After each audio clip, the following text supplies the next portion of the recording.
What up? It's your boy Wall Street, back again. And today I want to talk about defense, because defense wins championships. And I want to talk about the Defensive Player of the Year award, because there are some new odds, and I think we talked about this previously, right when Victor Wembanyama got injured. Might have talked about it before too, but obviously he was the leader, the front runner for Defensive Player of the Year once the season was kind of getting up and started back in the early stages, October, November, December, January. But obviously that's changed because he's been out for a little while now. Get better soon, Wemby. Hope he comes back at full strength and then some. But I want to talk about the new odds because I don't know how much I agree with it, right? All the players that I'm going to talk about are great defensive players, but I think there's one in particular that should come away with the award. So let me read you guys the odds. The latest odds have Draymond Green of the Golden State Warriors as the heavy favorite to win the award at negative 185. We then have Evan Mobley of the Cleveland Cavaliers at plus 135. Then it drops off significantly to Lu Dort of the Thunder at plus 1,400. Then Dyson Daniels, the league leader in steals, who was on the Atlanta Hawks at plus 2,500. And then Jaren Jackson Jr. at plus 5,000, member of the Memphis Grizzlies, obviously, former Defensive Player of the Year. And then we have Shai Gilgeous-Alexander at plus 20,000. Obviously, Shai is a member of the Thunder. Obviously, Shai doesn't really stick out as a defensive player. He is a good defensive player, but it gets overshadowed by how good he is offensively. And while I'm not mad at them assuming Draymond Green is going to win the award, I really do think this award has to go to Dyson Daniels. And I just think we haven't seen someone average 3+ steals for an entire season in I don't know how long. I know Michael Jordan did it. I can't think off the top of my head who else did it. Maybe John Stockton. But it's just an incredible feat. And I understand, this is the same argument I think we had last year, saying Victor Wembanyama should have won the award over Rudy Gobert, but obviously the Timberwolves were a better defensive team than the Spurs were, which in my opinion, this seems like this award should be a more of an individualized award. Obviously MVP and things like that are a little bit different. But like Defensive Player of the Year and Rookie of the Year, after thinking about it for a while, I think those should be more based on individual performance, because you can be a great individual defender without having a good defensive team, right? And I think that's really what's happening to Dyson Daniels, is like that team is not good defensively, but he is what is saving them, right? So let's talk about the team defense.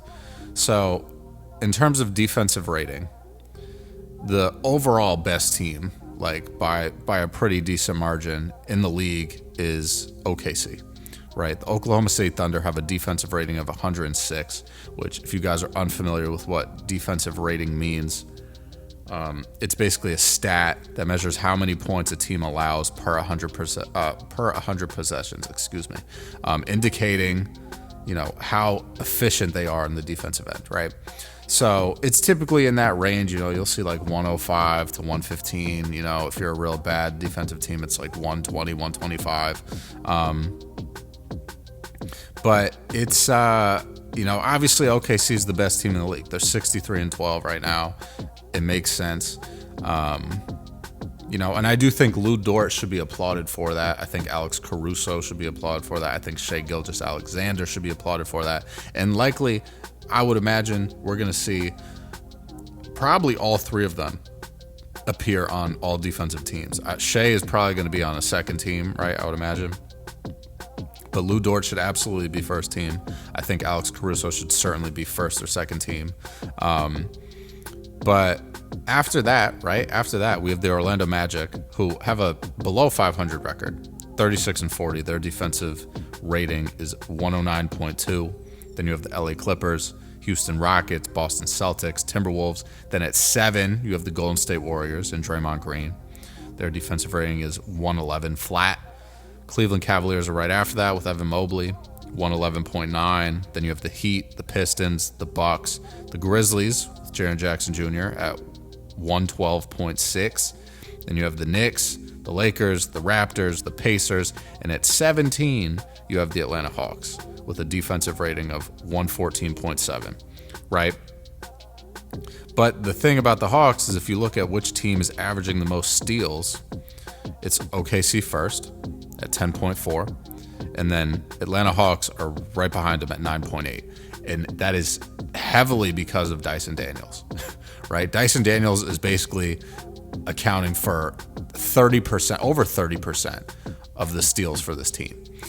And I just think that in and of itself is like remarkable, right? And I think I said this previously when I talked about the subject, was like, I really do hope he wins the award, talking about Dyson Daniels, because I don't know if he's going to be able to replicate this. Like I was saying at the beginning of the season, like I don't know if he's going to be able to keep this up and average 3 steals. He's averaging 3.1 steals right now.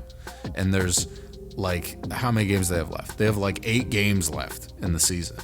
So this is just, I don't know. I think this is a remarkable defensive season. Obviously, he's going to be a part of an all-defensive team. He should be all-defensive first team. Absolutely. I don't think there's any debate there. But I would love to see him win Defensive Player of the Year. I just think his defensive stats are more impressive, and he's locking guys up. Like, just the defensive efficiency as a one-on-one defender is insane for Dyson Daniels. And, you know, he's going to get better. I don't know if he's going to put up the same type of numbers, but this dude's going to be, like, probably one of, if not the best perimeter defender in the NBA in, call it the next year or two. Like, he's that good and he's that athletic. And he gets a lot of rebounds for his size, too. He's had a couple games where he's gotten 10-plus boards. He's averaging 3.1 steals right now, 5.8 rebounds, 0.7 blocks, you know, and he's averaging 14 points. He was only averaging under 6 last season. So he's also going to be considered for most improved player for sure. And listen, I like Draymond Green's defensive style, but he just seems like he's more like, you know, like enforcer and emotional than like true defense, like just hard nosed, like I don't know. And I do think Draymond Green, obviously he's a defensive player of the year. He's won before. I think if he wins the award, I wouldn't necessarily be upset, but I think a lot of his, you know, attitude, if you will, is viewed as like a defensive aspect, which I don't think should be considered. Again, great defender, and I think the way he perceives the game and the way he attacks the game, both from a mental and physical perspective, is very valuable on the defensive end of the court. But again, I just think Dyson Daniels has been phenomenal. I don't know how you don't give him the award. And Jaren Jackson Jr. also been pretty good. You know, I think, you know, a little bit of it is probably voters fatigue. I don't think people want to vote for Jaren Jackson Jr. again. And the Grizzlies have had some defensive lapses where they have not looked like a great defensive team, right? And if I had to pick between Jaren Jackson Jr. and Dyson Daniels, I'd probably pick Dyson Daniels. The only argument I see is the Warriors have been on a great run since they got Jimmy Butler. But I would attribute that more to the overall team defense and everyone buying in with Jimmy being there and just having a revitalized team, right? I wouldn't necessarily say Draymond Green's defense has improved significantly because I don't even know if he was really in the running before. I remember looking at the odds previously and it was like, I feel like he wasn't even mentioned because the Warriors were just not doing well, right? But obviously, winning makes everyone look better.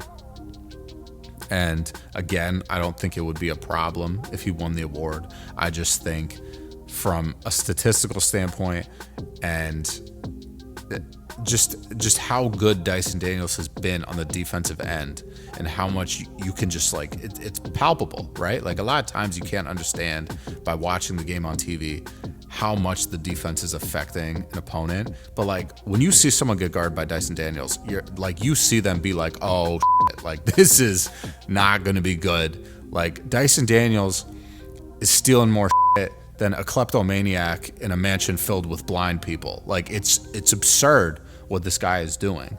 And again, I would just love to see him win the award. I think he deserves it. I think this has just been a historical season for him, and it's really been a career year in terms of just like how people now view this guy, right? Like when he was on the Pelicans, people were like, oh, we don't know if he's going to be good or not, whatever. Like now, I think everyone's like, okay, like this dude's the real deal.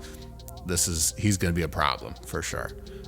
So I'm anxious to see what's going to happen. I'm very excited to see the awards. We're getting towards the end of the regular season, so these awards are going to start coming out here pretty soon, probably in the next month or so. We're going to start seeing a couple of these awards come out.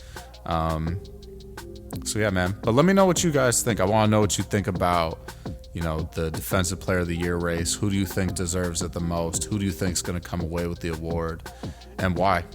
Let me know your thoughts in the comments. As always, guys, I'm going to catch you later. Stay safe, stay up, stay humble, handle business, stand on business. Peace out.